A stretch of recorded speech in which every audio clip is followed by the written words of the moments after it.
أعوذ بالله من الشيطان الرجيم. بسم الله الرحمن الرحيم.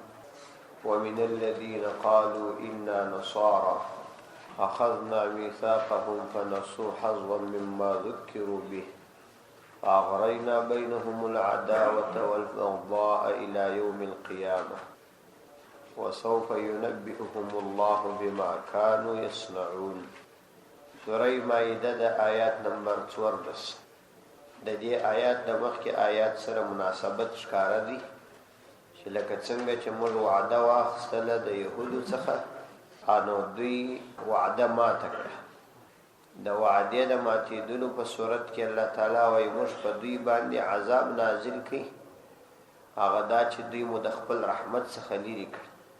او چې کله مو د رحمت لرې کړل نو د دې تاثیر پر دوی باندې دا وسو چې زړونه یې سخت شوه، او چې کله یې زړونه سخت سوله نو د زړونو د سختۍ تاثیر داسو چې د تورات په کلماتو او په آیاتونو کې یې تحریف، رد او بدل شروع کړي. هم یې پکښې لفظي او هم یې پکښې معنوي تحریف، رد او بدل وکړي. نو دا وایي داسې نه وه چې ماضي دوی په خپله پخوانۍ زمانه کې په دې فعل اخته وه، بلکې دوامداره به دا خائنان په دغه خیانت باندې اخته وي. پر روانو آیاتو کې بیا د نصاراو سره د عهد یادونه کوي چې موږ په اهل کتابو کې نصارا چې عیسویان د هغوی سره تعهد وکړي، په هغوی معاهد مات کړي، نو موږ په هغوی باندې عذاب ورنازل.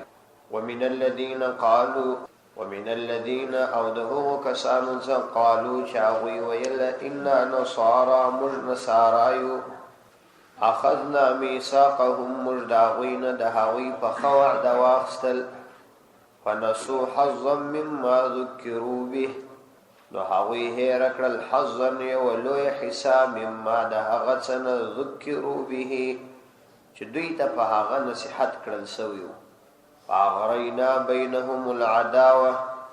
نو موږ واچوي په مابین کې د دوی العداوه دشمني والبغضاء بغض او حسد الى يوم القيامه د قیامت تر ورځې پورې. وسوف ينبئهم الله او جردي چې وبشي دوی لره الله سبحانه وتعالى بما هغه څه كانوا يصنعون چې دوی کول، دوی چې صنع او فعل کول دا به موږ ورته وشي. نو دې کې د نصاراو سره د عهد یادونه ده چې الله سبحانه وتعالى فرمایي د دوی سره هم موږ دغسې تعهد کړي چې تاسو به ایمان راوړي، آخرت ته به عقیده لري، او کوم پیغمبر چې آینده راځي د هغه تصدیق به کوي، او توقیر به کوي، عزت به کوي، احترام به کوي، نصرت به کوي. خو دوی داسې ونه کړه، وعده یې ماته کړه. هغه څه چې دوی ته په نصیحت کول کېدی هغه غټه حصه یې هېره کړه. او د یو شي هغه وخت هېرول راځي چې سړی د هغه کار عمل پرېږدي. انسان که د کوم شي عمل پرېښودي، د عمل په پرېښودلو باندې هغه کار پاته کېږي. نو الله تعالی په دې آیاتونو کې د دې یادونه کوي. ومن الذین هغه کسان قالو چې هغوی ویله انا نصارا موږ نصارا یو. نصارا دوه معناوي دي، یا دا معنا چې موږ نصارا یو د بل نصرت سره کوو، او یا دا چې موږ د عیسی علیه السلام امداد وکړي، او یا نصره دا په شام کې یو علاقه ده، هغې ته یې نسبت سوی دی، یو کلی دی، د هغې کلي اوسېدونکي نصارا ول، هغه ته یې نسبت سوی دی. اوس هم هلته ځینې خلک و دې ته نسبت کوي. اخذنا میثاقهم موږ واخیستئ د هغوی څخه کلکه پخه وعده فنسوا حظا مما ذکروا به د هغوی هېره کړل حظا یوه برخه لویه مما د هغه څه نه ذکروا به چې دوی ته په هغه سره نصیحت کړل سوي وو. نو د دې هېرولو په مقابله کې موږ پر دوی دا سزا وارده کړل. فاغرینا بینهم العداوة والبغضاء الى یوم القیامه فاغرینا نو موږ واچول بینهم د هغوی تر مابین العداوة دشمني. دا عیسویان مو یو د بله په عقایدو کې سره جلا کړ، او د عقیدې اختلاف ډیر جوړ اختلاف، نور ټول اختلافات هغه حل کیږي ځکه فروعي اختلافات پر کوم اساس باندې نی بنا او د عقیدی اختلاف دا هیڅ کله نه ختمیږي نو موږ د دې تر مابین د عقیدی اختلاف پیدا کړ د بیضاوی په حاشیه کې د تیسیر په حواله را نقل کړی دي چې د عیسی علیه السلام څخه ورسته عیسویان د عیسی علیه السلام په ارتباط باندې مختلفي عقیدې لري چونکی یو قبیله په دوی کې یا یو ډله پستوریه نومیږي چې هغوی د عیسی علیه السلام په ارتباط دا عقیده لري چې دا د الله تعالی زوی دی بل ډله په دوی کې یعقوبیه نومیږي هغوی به عیسی علیه السلام د الله تعالی سره متحد او د الله تعالی جز ګڼي چې الله تعالی او عیسی علیه السلام دواړه یو مجموعه ده او درېم ډله به ملکائیه دي چې هغوی به د عیسی علیه السلام د درو خدایانو څخه یو بولي چې د درو مجموعه ده یو په هغو کې عیسی علیه السلام نو دا درې سره عقاید یو د بل سره سخت تضاد لري او د عقیدی اختلاف د همیشه د پاره باقی پاتې کیږي نو د دې تر مابین موږ د عقیدی اختلاف پیدا کړی چې د قیامت پورې به دوی په دغه عقیدوي اختلاف مبتلا وي انو عقیدوي اختلاف بیا د دشمنی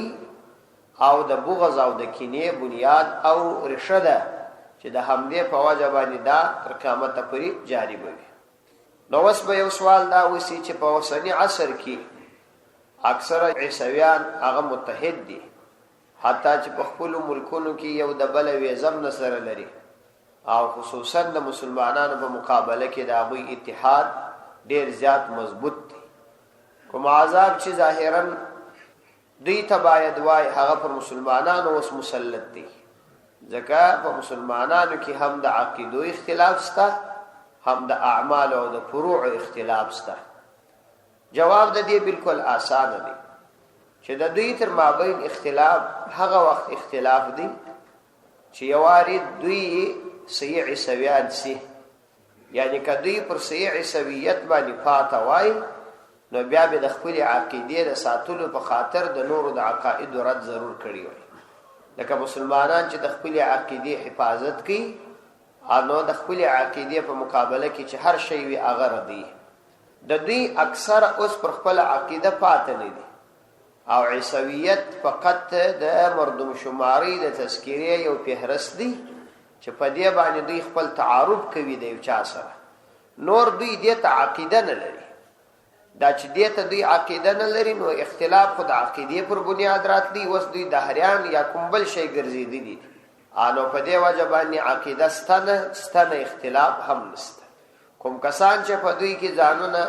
صحیح عیسویان بولی او وی وسوم دغه شدید اختلاف خپل تر مابین سره لري وسوف ينبئهم الله بما كانوا يصنعون او جردي چې خبر باور کې دوی لره الله سبحانه وتعالى بما كانوا يصنعون په هغه چې دوی فعل کاوه دا د آخرت عذاب دی چې التبدی ته دا عذاب ورکول کیږي یا اهل الكتاب قد جاءكم رسولنا يبين لكم كثيرا مما كنتم تخفون من الكتاب ويعفو عن كثير قد جاءكم من الله نور وكتاب مبين يا أهل الكتاب أهل كتاب قد جاءكم يقينا راغلي تاسل رسولنا عزم الرسول يبينو شبيانوي لكم تاسل كثيرا دير مما دها غدست كنتم تخفون چتاسو واس پټول من الكتاب د کتاب څخه ويعفو او عفو کوي عن كثير د كثير قد جاءكم يقينا راغلي دي تاسو لرا من الله د الله تعالی د طرف نور وكتاب مبين او شکار کتاب په دې آیاتونو کې د پیغمبر علیه الصلاۃ والسلام کمال علمی او کمال اخلاقی بیانې چې د پیغمبر علیه السلام علم څومره کاملو او اخلاق څومره کاملو چې دا د علم کمال او د اخلاق او کمال د نبوت ښکار دلیل. که نور معجزات نه وای د پیغمبر علیه السلام سره، فقط د په یو ټولنه کې اوسېدل د نبوت لپاره دلیل چې دغسې اخلاق او دغسې علمي کمال په داسې انسانانو کې ژوند کول، نو دا د نبوت څخه بغیر څوک نشي کولی. نو را روانو آیاتو کې د پیغمبر علیه السلام علوي شان بیانوي او په دې سره د یهودو او نصاراو رد کوي چې تاسو د الله تعالی د دغسې عظیم پیغمبر خبره ونه منله، او وجه همدا و چې تاسو د خدای سره عهد مات کړی انو د هغه په مقابله کې مدا سزا ولید. حدیث کې راځي پیغمبر علیه السلام څخه یو حدیث دی، پیغمبر علیه السلام فرمایي چې کله الله سبحانه و تعالی د انسانانو د زړونو څخه د دین اهمیت وباسي، نو بیا په دغه ټولنه کې دوی ته یو ډېر عظیم نعمت په لاس ورغلی، خو دوی د هغه قدر نه کړي. وروسته چې ورباندې خبرېږي نو بیا په هغه باندې دوی ارمان کوي، افسوس کوي. دا زموږ په ټولنه کې عموما دا پیښه سوې ده چې په مجموع کې د دین سره عقیدوي محبت چې سړی په عمل کې هم ښکاره کړي هغسې نه دی سوی، او نه د علماو سره داسې محبت سوی دی لکه څنګه چې په کار. ځکه نو موږ په دې خپل وطن کې ډېر لوی علما لرو او یا تیر سوي دي، خو څوک د هغوی په ارتباط معلومات هم نه لري، نه د هغوی په ارتباط کوم چا کتاب لیکلی دی او نه د هغوی په ارتباط باندې د چا سره څه تاثرات شته. دا بنیادی وجه دا ده چې د علمي لین سره د عوامو تعلق انتهایی زیات قطع، د علماو سره هیڅ تعلق او ارتباط نو. په دې قندهار کې یو عالم تیر سوی دی، علامه حبیب الله القندهري، دا د اوس څخه تقریبا 200 کاله او یا 160 کاله مخکې تیر سوی. دا دومره لوی سړی تیر سوی دی، د یو کتاب دی حضرت علامه انور شاه کشمیری رحمت الله علیه د پر دې کتاب شرح کړی، او دا د مصر او د سعودي د ډیرو لوی علما او استاد سوی د ابو اخونزاده په نامه باندې په دې کندهار کې مشهور. نو دا یو ډیر لوی شخصیت دی، نه یې موږ ته آثار پاتې دي، نه یې موږ ته علمي کمالات پاتې دي، هیڅ شی نه. دا زموږ د دې علمي لین سره د تعلق کمزوري ده، او دا څه وخت دا هغه وخت چې د خلکو ذهن دنیا ته واوړي. پیغمبر علیه السلام فرمایي اذا عظمت امتی الدنیا، که زما امت دنیا لویه وګڼله حرمت برکت الوحی، نو هغوی به د وحو د برکت څخه محروم سي. اذا عظمت امتی الدنیا نزعت منها هیبت الاسلام، چا دنیا لویه وګڼل د اسلام هیبت، عظمت، احترام دا به د زړه څه وسي. واذا ترك الامر بالمعروف والنهي عن المنکر حرمت برکت الوحی، او کچیر دی امت امر بالمعروف پریښودی، یو بل ته په خیر باندې وصیت کول، په خیر باندې ترغیب کول، دا یې پریښودی، او د یو بل د بدی څخه د راګرځولو کار یې پریښودی، د وحو برکت به ځینې پورته سي. د وحو د برکت پورته کېدل دا معنا چې قرآن به په مابین کې ورته پروت، احادیث به وي، د فقه کتابونه به وي، علما به وي، لیکن دوی به استفاده نسی ځینې کولی، نور به استفاده ځینې کوي، دوی به استفاده نسی ځینې کولی. نو دا د امر بالمعروف او نهي عن المنکر د پرېښودلو سزا ده چې الله تعالی هغه قوم ته ورکوي، او دا ډېره خطرناکه سزا ده چې د دین فهم او د دین برکت الله تعالی د خلکو څخه پورته، د دین سره شوق او محبت نه. او پیغمبر علیه السلام فرمایي اذا تصابت امتی، کله چې زما امت یو بل ته بد رد ویل شروع کړ، ورستنیو پر مخکنیو بد ویل او مخکنیو پر رستنیو بد ویل، نو سقطت عن عین الله، د الله تعالی د رحمت د نظر به ولويږي، الله تعالی به خپل رحمت نه باندې. نو دا عین هغه سزا ده لکه کومه سزا چې و اهل کتاب ته ورکړل چې دوی د پیغمبر علیه السلام احترام نه وکړي، او دا د الله تعالی یو لوی نعمت و. نو سزا یې الله تعالی دا ورکړه چې یو خو یې دوی د قرآن او د پیغمبر علیه السلام د مبارکو مجلسونو څخه محروم کړ، د الله د پیغمبر همسایګان به و د هغه د برکاتو څخه محروم و،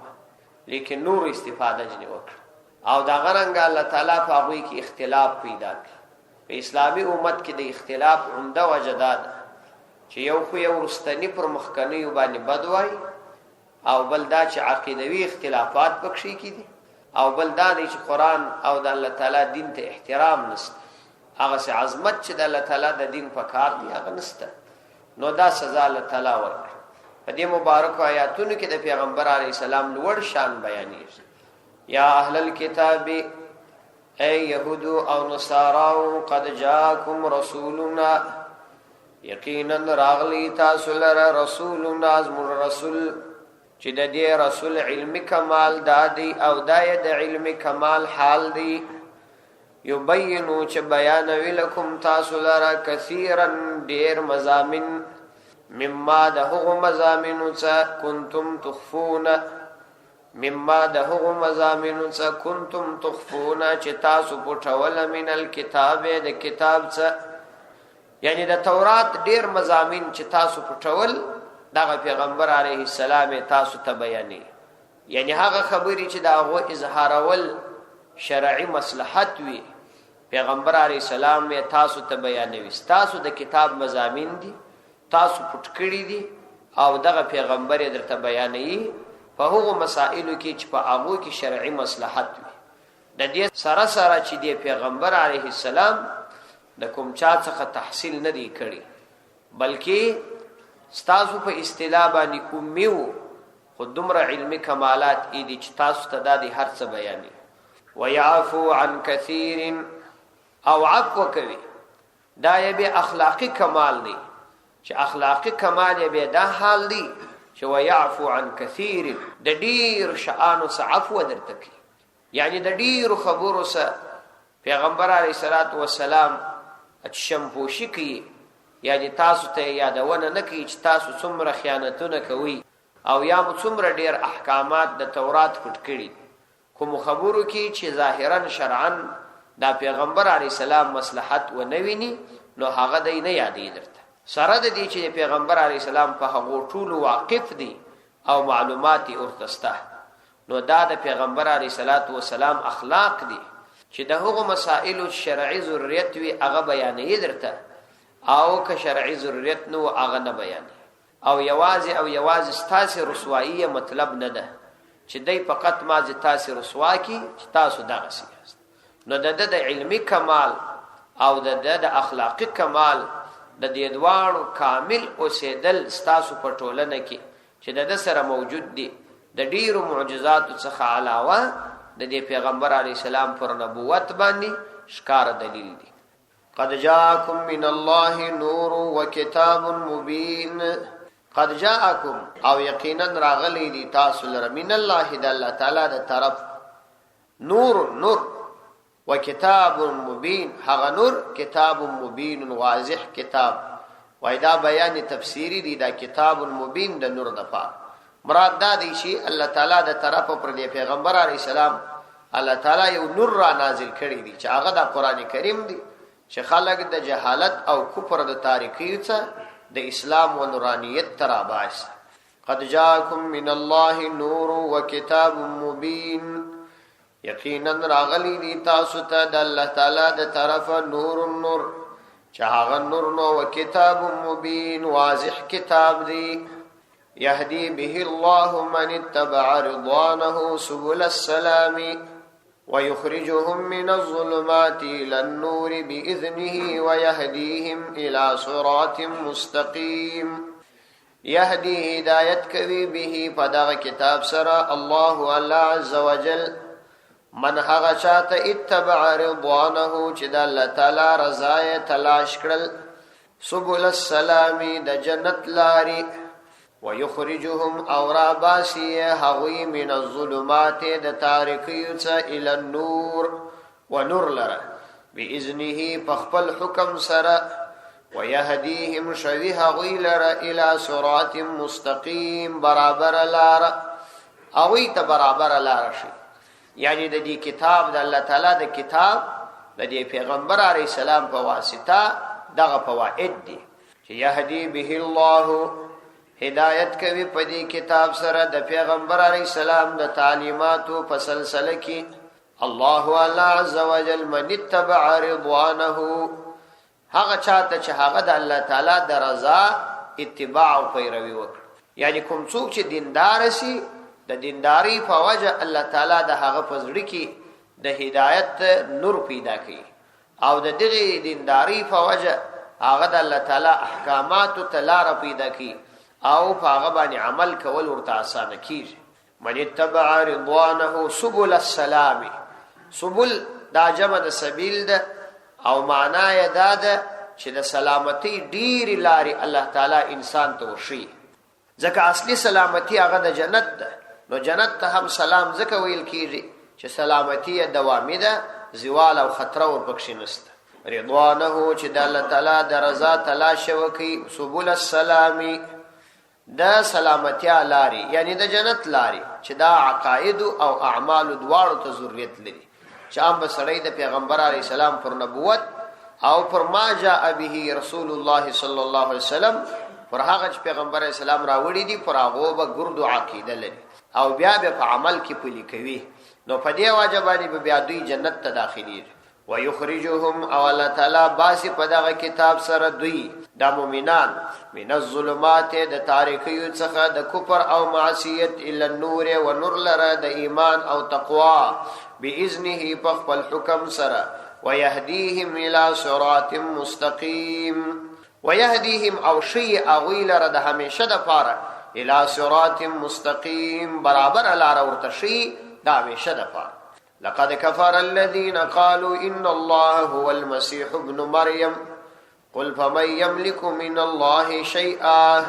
إن أراد أن يهلك المسيح ابن مريم وأمه ومن في الأرض جميعا. لقد كفر الذين يقينا كفر وكي الذين آغكسانوا قالوا ويل ان الله يقينا الله عز وجل هو المسيح ابن مريم هاغا مسيح ابن مريم دي. قل ورتوا اي پیغمبر عليه السلام فمن يملك من الله شيئا نو څوک اختیار لري من الله د الله تعالی په مقابله کې شيئا د یو شی ان ارادک اوغاړي د الله تعالی اندا يهلك چې وفات کړي المسيح ابن مريم مسيح ابن مريم و امه داغ مور ومن في الارض جميعا او هغه ټول چې پمزکه کې دي.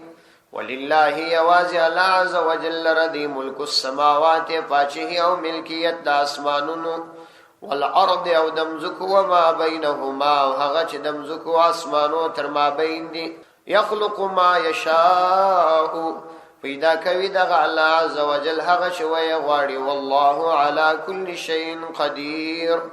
والله على عز وجل على كل شيء فهر شبان قدير کامل قدرت لرونکی. په دې آیاتو کې د عیسویانو د یوې عقیدې رد کیږي او رد په یو الزامي سوال باندې کیږي. هغه دا دی چې دوی د عقیده درلوده چې عیسی علی السلام دا الله دی. نو الله تعالی فرمایي په دې خبره دوی کافران او دوی د ایمان اوته. نو اوس موږ د دوی څخه سوال کوو ک عیسی ابن مریم علیه السلام الله تعالی وی، نو بیا موږ سوال کوو چې ک الله تعالی وغواړي چې د عیسی ابن مریم وفات کړي او یا مور وفات کړي او یا دا ټول کائنات چې په دې مځکه کې دي دا ټول ختم کړي، نو یو څوک به بیا داوی چې د الله تعالی مقابله وکړي. نو کله چې یو څوک د بل چا په ذریعہ وفات کړل کیږي هغه کې د خدایي صفات نشي راتلای. نو معلومه شو چې عیسی علی السلام خو وفات کیږي او تاسو یې د وفات عقیده لري او د مور د وفات عقیده یې لري او دا موایاست چې عیسی علیه السلام هغه یا العیاذ بالله رازړول سوی دي او یا د په ارتباط نور عقاید لري. نو کله چې پر یو چا باندې دغه شان جاری کېدلای په هغه کې د الوهیت او د خدایي صفات نشته کیږي. نو دا یو الزامي جواب دی چې تاسو خپل دا خبره کوي حالانکه په دا خپل خبره کې خپل تاسو راګیری یاست. لقد كفر الذين يقينا كافرون والذين كسان قالوا چاوي واي ان الله يقينا الله عز وجل هو المسيح ابن مريم اغه مسيح ابن مريم دي. قل ورتوا اي پیغمبر عليه السلام فمن يملك من الله شيئا سوک مالک دی من الله د الله تعالی د طرفه یعنی د الله تعالی په مقابله کې شیئا نیوشي. ان اراد یهلک کچیر او غاړي د الله عز وجل چې هلاکړي یعنی وفات کې المسیح ابن مریم مسیح ابن مریم چې تاسو یې د خدای دعوه کوي و امه یا د هغه مور و من فی الارض جميعا او هغه ټوله چې په مځکه کې دي و من او هغه ټوله فی الارض چې په مځکه کې دي جميعا ټوله دا وفات نو معلومه سول چې حقيقي خدای یوازې الله تعالی دی نور ټول مخلوق او د هغه عبادت کوونکی یعنی دومره خبره خو تاسو هم منئ چې د حضرت عیسی علیه السلام وفات او مرګ دا د الله تعالی په قدرت کې دي نو د کوم ذات چې هلاک او د هغه وفات کېدل د نور په قبضه کې وي نو هغه خدای څنګه کېدای شي هیڅ کله خدای نشي کېدای نو د همدې څخه د عیسی علیه السلام د اولوهیت د عقیده چې د عیسی علیه السلام په ارتباط د اولوهیت کوم عقیده درلودل کېدل هغه باطله او تردید ایوس وما بینهما ولله ملک السماوات نو یوازې الله عز وجل رضی ملک السماوات پاچهی د اسمانونو والارض او د مځکو وما بینهما او هغه چې د اسمانونو او مځکو تر مابین یخلق ما یشاء پیدا کوي د الله تعالی ما هغه یشاء شوی غواړي یعنی دا یوازې د عیسی علیه السلام پیدائش تاسو په دې مغالطه کې اچولي یاست چې هغه داسي په عجیب حالت کې پیدا سو چې عام عادت څخه خلاف وو یوازې د مور بیا پلار پیدا سو نو تاسو دا فکر کوئ چې کېدای شي دا د هغه د اولوهیت دلیل دا د اولوهیت دلیل نه دی الله تعالی دا شنور کارونه کوي شي عیسی علیه السلام خو به مور درلود له حضرت آدم علیه السلام نه مور درلود له او نه پلار درلود بلکې فقط ماده یا قوا چې هغه خاور او د خاور خو ماده نه و چې الله تعالی پیدا نو دا کارونه الله تعالی تعجب نه دي دا مخلوق تعجب دي دا د الله تعالی مخلوق دي الله تعالی تعجب نه دي نو الله فرمایي يخلق ما يشاء پیدا کوي الله تعالی هغه چې وای غواړي نور کسانم داس پیدا کوي او دا ځکه کولای شي چې والله علی عز وجل علی كل شيء قدير په هر شی باندې کامل قدرت درلودونکي صدق الله العظیم